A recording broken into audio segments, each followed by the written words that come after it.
Disclaimer. This episode of Horns Up was recorded on the 18th of July 2023.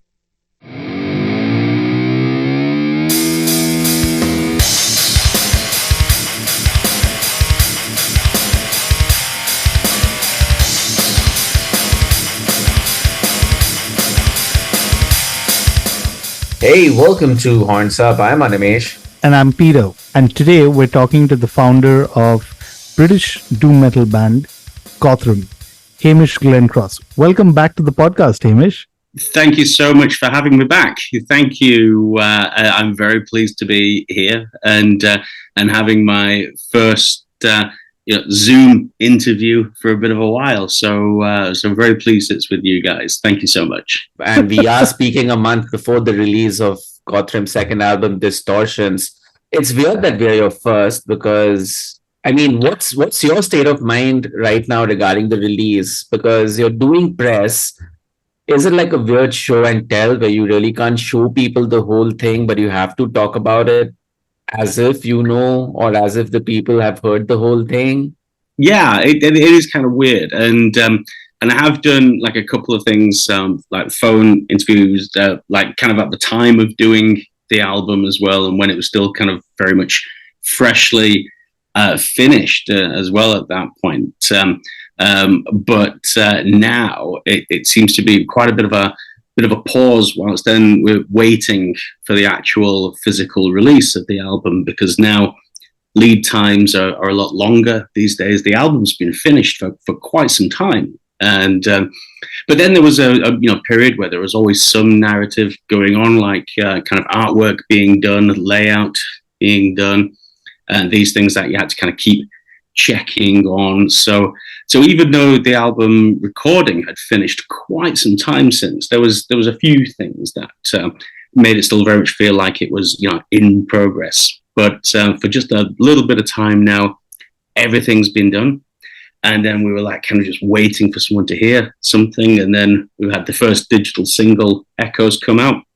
And then very quickly afterwards, we've now got the video and single for Devils, which has just come out this last week. And the album's upon us. So at least at this point, people have heard a couple of songs. And it's good that the two songs that kind of represent some of the diversity on this album.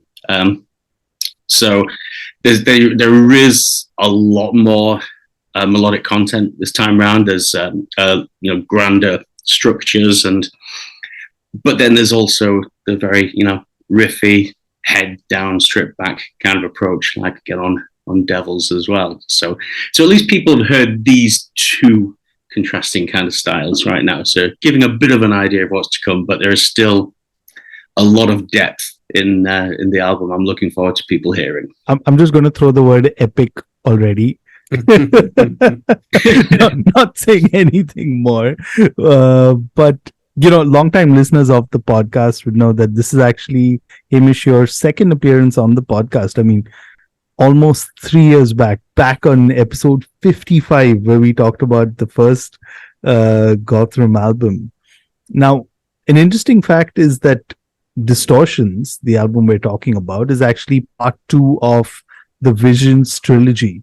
So take me back to the time when you actually started working on Distortions, right? I mean, like, at which point did you realize that, the music you're working on is like now part of this trilogy? That would very much be when kind of circumstance threw us into a different way of working, where then was writing and recording at home, not in a rehearsal room.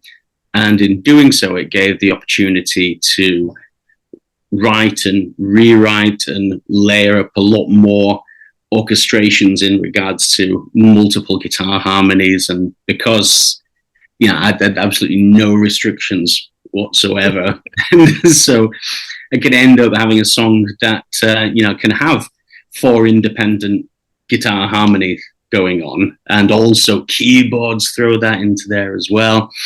And then also, the greater focus on more harmony in the vocals as well. So this, expansion of the sound then continued. It was sending stuff to the other guys, and stuff was coming back, and things were being rewritten, and so we knew we'd very much evolved in the sound. We'd really expanded upon that sonic palette, but then the whole kind of idea for the trilogy, it was only kind of really coming with the title of the album, because we weren't sure what we were going to call the album. We had a few different ideas floating around, and Distortions seemed like a really good title, because it lent itself in a couple of different ways. Distortions, of course, the center of so much of our music is the distorted guitar, so it's this kind of distortion, but then also the distortions of an image and of a picture. And given that the first album had been called Reflections, because it was very much looking at, reconnecting with the musical past, looking at that. And now we're kind of taking that template and then expanding on it further, twisting it around a bit, mixing things up. So Distortions seemed like a really good progression from that. And then just kind of out of the blue, then thought, okay, well, clearly then the next step is going to be projections of what we want to do in the future. And feeling so inspired with what we're doing at the moment, loving what we're doing, already started writing some new material already, and seeing where we can push it even further for the future as well. So it was very much an evolution of an idea, but not an early conscious decision that, there's going to be a specific Visions trilogy. But it's just, happily fallen into that. We're just initially looking at Reflections, looking at respecting the past, Distortions, let's move us into something else, and now Projections, where we're going to go into the future as well. So that's kind of all around it. So, but there was never a grand plan, but it seems to make sense, I think. It's very interesting that you kind of shared that vision, no pun intended, about Visions, because Reflections, Distortions, and then the upcoming Projections, as you rightly said, past, present, and future. And I remember I heard our last conversation, and as some form of research or some way to prep for this conversation, and we talked a lot in our last conversation about getting this sound right and finding your feet or your love for this kind of sound again after so many years. So is it fair to kind of say that Reflections was just all that love, etc., coming back out, and so kind of like projecting your past? Distortions is now you've got over the initial familiarity, and now you're dialing into what you really want to do and what you really want it to sound like. It's more you, it's more present. And then Projections will be what you would want this project to really sound like, what it would need to sound like, what your vision for it really was. Yeah. And hence the future. And also not feeling shy of, using, different kind of, tones, arrangements, that may hearken to other things from the past. I mean, there'll be some bits that have echoes, again, no pun intended, of previous musical pursuits in the past. But I'm cool with that. It's something I've been doing for so long now, and not going to shy away from the template of this kind of epic doom metal that I love so much. So it just feels very natural now, and I'm quite excited to see what else we can incorporate into the future. Is there kind of like a sound or a song that you're going for that will be like, okay, holy shit, this is what I wanted. This is essentially what I've always wanted to make, and boom, this is it? Or is all of the album so far and the upcoming album too? It's weird that we're talking about the third album right now, but I feel that it's something. I feel like that's a vibe you've already dialed into. Yeah, and I think you'll hear it as the album kind of progresses. The order of the album is quite considered as well. The album opens up with a very strong, epic doom song that's quite expansive, and but it's very much quite a bold statement of intent. And then there's Devils that is just much more in a heads down, almost traditional heavy metal banging kind of way. And then mix things up a bit in the kind of middle of the album, and then towards the end of the album is when we kind of go into a very kind of ambitious, very epic slant with Follow Me is a good 13 minutes or so worth of very orchestrated, very layered, very dense and dynamic music where as I say, as it's kind of going on, there's musical themes coming in, and then there's additional harmonies coming in, further harmonies on top of it. So completely unfettered by the idea of, oh yeah, but live, how are you going to replicate this? Doesn't matter, because just bringing in just as if be scoring for a greater arrangement just to get the feel of this huge ambitious music. And then at the end of the album with Pictures Remain, it's again multiple layers of female vocals and beautiful, gorgeous, lush harmonies moving into then very big, grand kind of ending. So as the album progresses through it, towards the end of the album, I think we'll be able to very much kind of hear where things are looking to go off in the future and then beyond. And that, in a nutshell, was Distortions. But I want you to kind of take us behind the scenes, right? I read, and you've also already mentioned before, except for one song, which was Devils, the entire album was, written remotely. And Devils was kind of written with the rest of the band in the rehearsal room. Was that a marked change in the writing process for the band? And how do you kind of adapt to this entire remote thing?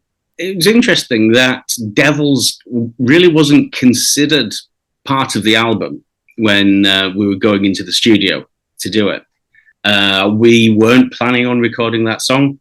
It had been a song that we'd played live over the years, and it was slightly different arrangement before, but we then tightened it up for the album in terms of the arrangement, added extra harmonies, changed the vocal lines and the lyrics, and expanded upon that to suit the album. But originally we were going into the recording of the album, and I was even referring to the Big Six, the songs that we were recording with the Big Six.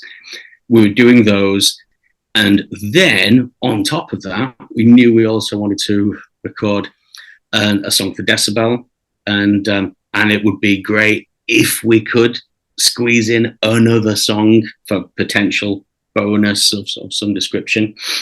So there was very much an order that we had to get things done in. So in the studio, it was okay, there's some songs that were quite a sensible way to start things off, and then we knew there was the big challenge of doing Follow Me in the studio, because that was going to be a lot of work, because I was very particular about how I wanted it exactly right, and even to the point of almost kind of conducting in the studio as well. And once that was done, then it was right, what time have we got left, and what can we do?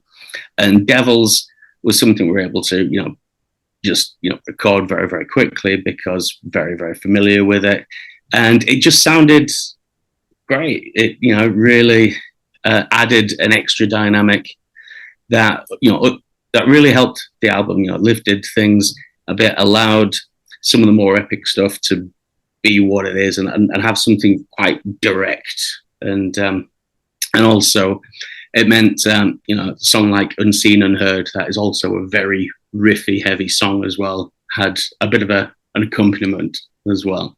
So Devils was recorded last. Up till then, what considered the album was exclusively this remote written stuff.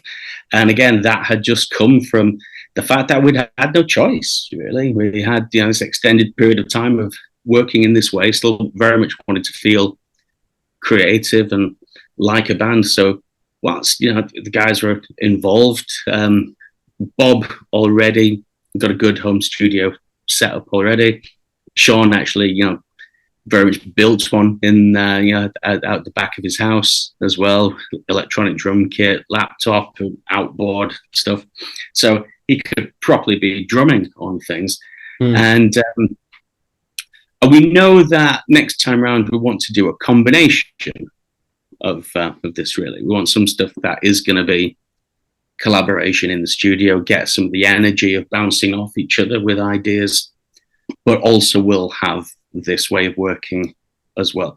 It's just different tools to suit different songs, much in the same way that you can have a pedal board for guitar effects pedal board. You're not going to have every pedal on all the time. You're going to use certain things where it's appropriate to do so.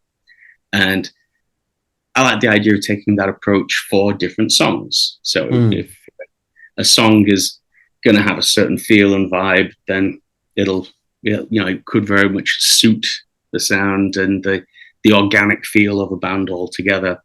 But some things, when you really want to go down the rabbit hole of multi-layering and, as I say, almost orchestrated guitars, then that's going to be me squirreling away, hidden away with a guitar and recording too many tracks and seeing what works, and then thinning it down. And that's the other good thing, is letting the songs have time to exist.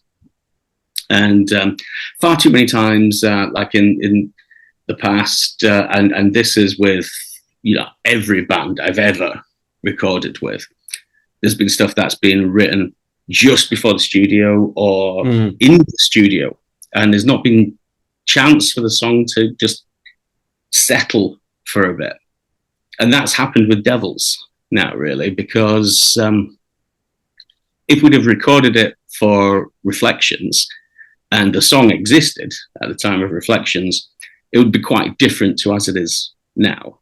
It's a much more concise and more fully realized version of the song, which is all the better for it. And all these songs were written well in advance of recording, and many have went through different changes. Obsess and Regress, originally I was singing lead vocals all the way through it, and then it was like, okay, well, we've got the opportunity, let's try something different. And then getting Catherine singing the verses, and that threw a very different tone to it. We could try these different things because we've not got the pressure of time, because we wouldn't be able to get into the studio and record for a while anyway, because everything was shut down. And even when it was coming back up, it takes so much longer to get an album physically produced. Yeah. So it's weird. I've been, even though it's our brand new album coming out, I've lived with these songs for quite some time now. Wow, that must be interesting, because I know we've touched upon it and you've already talked a bit about it. So let's tackle Follow Me, because one of the things I read in my eyes perked up when I read is that your former bandmate in My Dang Bride, Aaron Steinstrop, does vocals on the track. So tell me about how did he become part of the track itself? It's a guest vocal spot. He does, and he does it in his wonderful, inimitable self. Already the song had existed in various demo forms for a while, and then there's the section in the middle where the drums come out, and then it's leaving these lone harmony guitars playing, and then it's all really quite atmospheric. And I really wanted to have a very classy spoken word narration come in at this point. And I'd even recorded it in a bit of a, Hammer horror, Christopher Lee type kind of style, and was just like, it sounds okay, but you know what? Clearly, I'm just kind of thinking of Aaron here. So I just asked him and said,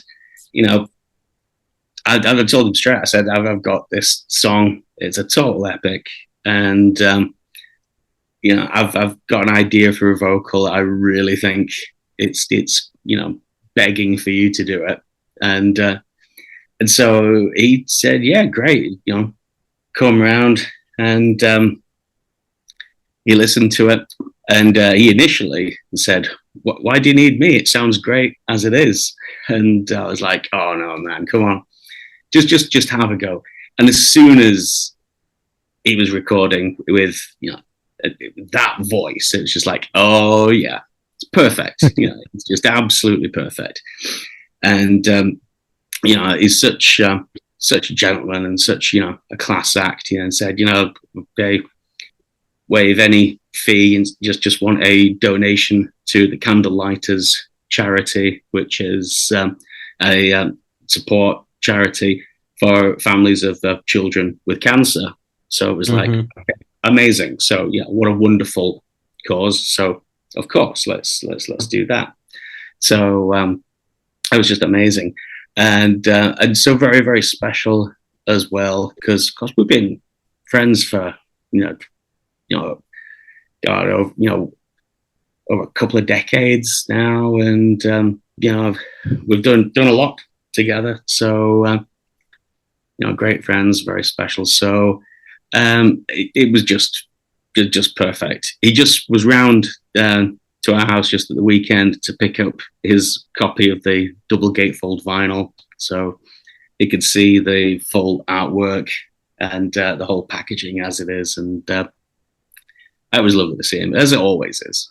So very excited to hear their new album. And I know they've just started in the studio this week as well. So we were just saying whilst he was round, incredibly fortunate to have such an amazing music scene in what is a relatively small area of the north of England. It's quite remarkable. Yeah, that is true. I mean, like, especially in the last few years. Now, I know we've touched upon this a bit, but I want to dive in a bit more. And I found a couple of quotes you did say about the production. So please humor me in me repeating your own words to yourself. Is where you said that you wanted to create a much more layered and complex arrangement in the sound. And also have described the album as having a decidedly more complete sound, which is Distortions, compared to the previous incarnations, which you found quite primitive. Now, how differently, other than what you've already described to us, were you having how would I describe it? The large amount of time to kind of play around with the orchestrations bit. But were there any, while working on it, were there any sonic references that you had in mind? Because the first thing I heard, and this is my ears at least, is it felt like a bit stoner kind of vibe, especially with the guitars and things like that. I mean, that's again my ears. On Reflections, yeah? Yeah. Yeah. I mean, even on Distortions, especially just like the entire chuggy, the rhythm. Yeah. There's definitely a bit of that, because it was a lot more so on Reflections, because at that time we'd really been enjoying the sound of loud guitars, really cool pedals, loud amplifiers, and just really enjoying the feel and response of really moving some air with some loud old amplifiers. And that was great. When we did a live video session at the studio, we did Reflections, and we were so happy with how that turned out. But it was very much capturing the sound of the three-piece as it was at that point. when we did the album, it worked really great on some songs. I thought, See As My Grave sounds amazing. I think, some really good stuff there. But I do just think towards the end of the album, like when there's a song like Cosmic Sorrows, there's a lot of harmony that's a little bit lost in that sound and that production. It's just a bit dense and there was not much room for everything. So I was very keen that this time round, the time and care would be spent that if it's going to be the huge sludgy chords, like, underpinning the verses of Echoes, that can do that. But when it's moving into more subtle areas of, harmonies and layered guitars, there's got to be room for the guitars to kind of breathe. And so it was a bit of a different approach to recording guitars and a lot more effort, really. And I suppose in some ways, we'd always be a bit guilty of being a bit lazy in some ways of the past to try and find, one thing doesn't fit everything. Mm-hmm. So it's why did try different amplifiers, different guitars. And so on some songs on this album, it's a very different setup. It's not like we had one amp and speaker setup, microphones on there, and use that for everything, because it didn't suit everything. So this time around, I had to take some different approaches to different songs as it was needed. That meant it would take longer from a mixing perspective, a bit more of a challenge for Andy Hawkins to try and make it still sound like a cohesive album, even though there's a lot of different approaches to the guitars. And then it certainly proved a bit more of a challenge for Mark Midgley when it came to mastering as well. He's done an amazing job, but the song Follow Me, for instance, we had to go to and from a few times before that was perfect. And now it is. But it's because you can't just like set a preset and a bit of an EQ, which is why, I was reading a thing earlier about, the idea of AI production. It can't work in our style of music because you can't just have a set of automated parameters and then just say, okay, yeah, apply that to everything. Because no, it needs care and attention. And that's why I've been so lucky to have Andy and Mark on the album. They've just done amazing jobs. I just can't believe the amount of work and investment I've had from all these people associated with the album. Andy Green for the artwork, and Andy Hawkins, Mark Midgley, Frank Ralph, all these guys just, really taking it super seriously and investing themselves into it. Ash Piers doing the video for Devils. I feel very, very honored that everyone who's come and been involved has really, really invested themselves into it, because it has dictated quite a lot of effort from everyone. I love the results, and so I'm very proud. And I suppose I should say the band as well. They're great too. Of course, yeah. All that effort definitely shows, or rather, you can hear it. Literally, yeah. That's pretty cool that you managed to make it sound so coherent, even though every song kind of uses its own kind of a setup or recording setup. That's very well engineered. Because honestly, I really couldn't tell the difference in each song from that kind of a production standpoint. But having said that, let's put you in a spot. Which song do you think best represents what you're trying to do here on Distortions? And we'd like to play that song out as well.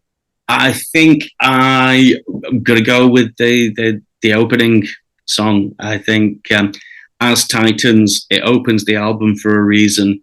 It's a statement of intent. It opens with some very classic guitar riffs interplaying harmonies in a very much that kind of classic doom fashion, before breaking off into much more mid-paced, heavy vocals. The way they're moving is I think just very representative of what we're doing on the album, how it breaks into that very, melodic, almost, kind of ambience in the midsection, with Catherine's vocals coming in, and it just moves off into, a very epic harmony structure towards the end. So I think As Titans is the one that would say, yeah, this is Distortions. If you know what we're about, As Titans is probably the best, hence why the album opener. If there's variants in other songs in and around there, but that's the one that's is kind of the key, I think. Anyway, okay. If you like this, there's more to enjoy in the album. Okay. If you don't like it, well, cool. All right. So here it is. Here is As Titans.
Okay, we've talked quite a bit about the album, studio, sound, all of that.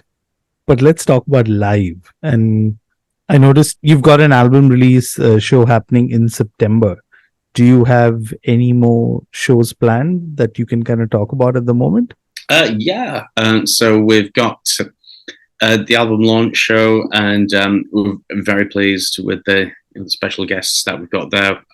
Love where it is. The Broodnell in Leeds is an incredible venue, and we've got great experiences there in the past when we've played there before with Witch Sorrow, Verdun, and Pallbearer. So it's a great place. I'm very pleased that we're doing that there.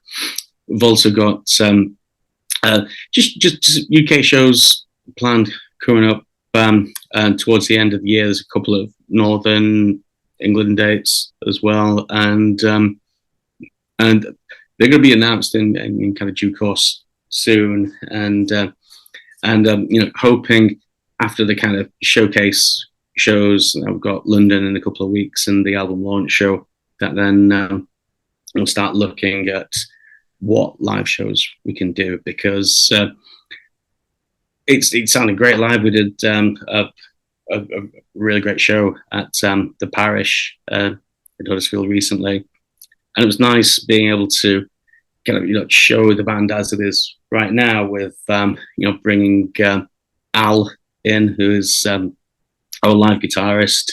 He actually plays on one song on the album as well, so he's on the album too, and to a degree. But he's been just so cool, just coming in and just helping better represent the album in a live showing. And now with the addition of keyboards and extra vocals, it's I'm really pleased with how it sounds live. So I'm hoping we get the opportunity to do as much of it as we can. I know we've touched a little bit about the trilogy, the Visions trilogy, and you've already said that you've started working on the third part of it, Projections. So at this moment, again, what can you tell us about Projections? Whatever you can reveal, at least. So at the moment, we've been playing around with some very different sounds and some kind of different instruments, and trying to kind of really throw something different into the mix as well. Mm-hmm. Not going completely experimental now, whether these kind of end up being textures in some songs or intros or just interesting stuff around the album, I don't know, but it's certainly sparked off some ideas. So at the moment, the reason why I want to really start working on it now is then to have the opportunity to be able to live with these ideas, rework them, and move stuff around. I've got another song that is entirely new and kind of written in the same template that I was doing towards the end of this new album, and it's cool. I like it, but I can tell already right now that it's a starting point. It's giving a structure. It's giving the birth to an idea, and at one point of time, it would have been very easy to say like, oh yeah, this is cool, this is good, it's done. Chuck some vocals on it, it's done. I want to see how it develops. It could be done now, but I'm only going to know that with a bit of time. Don't want to be rushing anything to release. We've been too quick to release things in the past. The first EP, for instance. But I mean, in my defense back then as well, it was the excitement of starting a new band and wanting to get out and get something out. So hence that, EP. It was, Grand Reclamation's a great song. Sacred Soil's not. But Pantheon is a great song. So it was cool, but it was very quickly. The song's done. I had the studio booked before the songs were finished, and that's not unusual. But But I do know now, certainly moving forward, I want to give everything we released a chance to just kind of mature and just cement itself as being, that's absolutely perfect before we release it. Okay. But that's an interesting strategy because, I mean, you've had so many releases, whether it be the EPs or the singles or the albums and your second album. There's a very interesting line in your press note. It says, Gothrymm's body of work has helped, and I quote now, reposition England as the epicenter of high quality, epic sounding doom, especially because of so much material being released in just under like around what, 7 years or so? No, 6 years or so. Okay, cool. Well, I mean, as so why do you think that reposition is necessary? I don't know. I'm not sure where that particular bit's from, but I mean, there's incredible releases all in and around. I mean, I got so absolutely blown away by the Arth album. Take Up My Bones. That I think is absolutely incredible. So I mean, there's that going on. My Dead Bride's last album was amazing. Loved that as well. There's so much in and around. So no, I'd rather think of us as being a part of this grand ongoing tradition of music. But repositioning, I'd be certainly. I feel a bit nervous to make any bold claims like that. So no, I just feel very proud and honoured to be part of this scene and this tradition, which I'm very much just a part of. So there's great bands out there have been doing amazing stuff and still continue to do so. I'm still excited about new stuff coming up as well. So, and again, that's been part of the kind of journey as well with connecting with this music and finding that it's, even though I was spending time doing some other bits and pieces, the music continued, other people doing it incredibly. So it's just there's a few nice things for me to catch up with as well. So my love of the music has not only just been the love of writing and creating it, which I still take enormous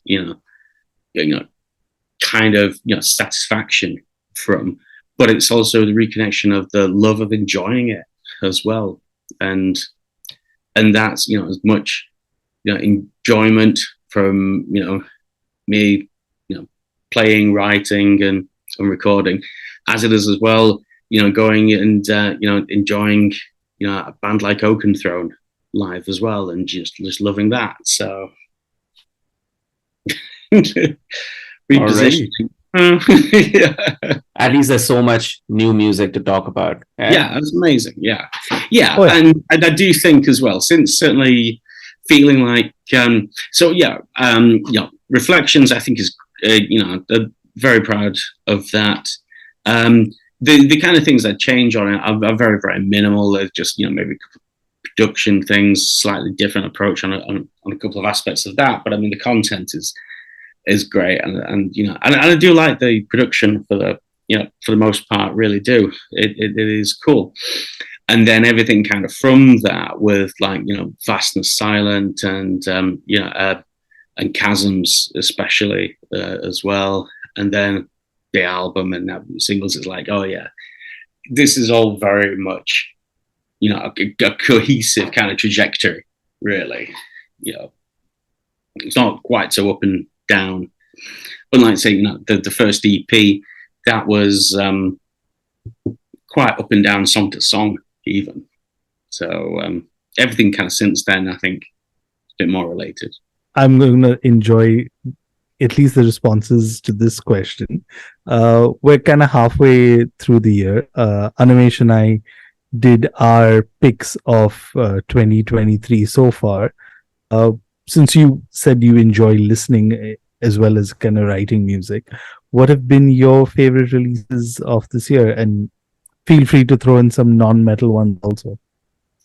gosh, this is so this year. So, what's kind of so I've got to get my years kind of right, because just because I've bought it this year doesn't necessarily mean it's kind of from this year. So I mentioned Arth earlier, for instance, and so I only bought that album this year, but it's clearly older than that because Mark Deeks has just done the new album that's going to be released fairly soon. So I think that's so that probably doesn't count because that album must be older.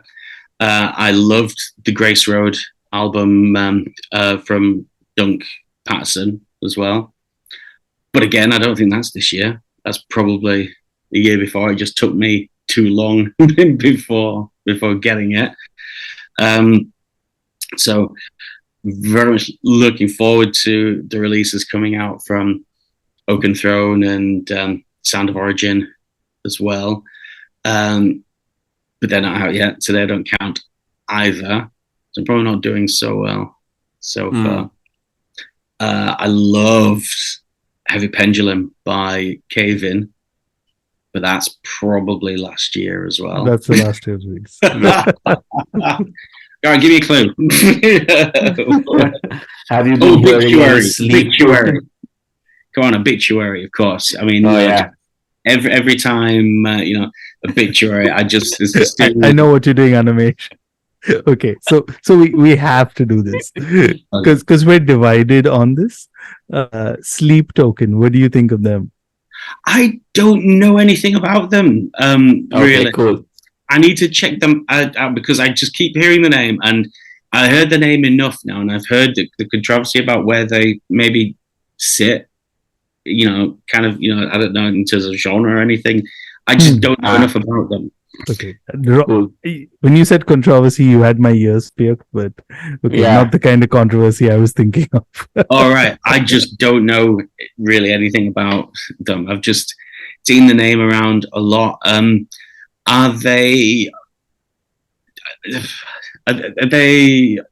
mask band? Yeah. So I mean, right.